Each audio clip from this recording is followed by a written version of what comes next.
Hello mga kaagar. So ito na yung mga agarwood natin. After 2.5 years. So ganito na siya kalaki. And dito tayo sa Mount Matutum. So this is how nice it is. So mag-cleaning tayo ngayon.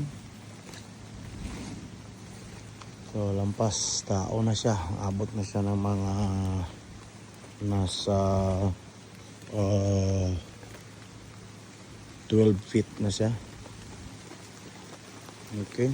So ang puno niya nasa mga 2.5 inches in diameter na.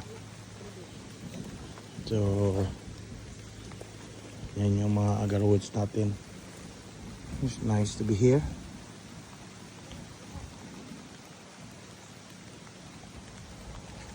So ito yung agarwoods, Aquilaria malacensis.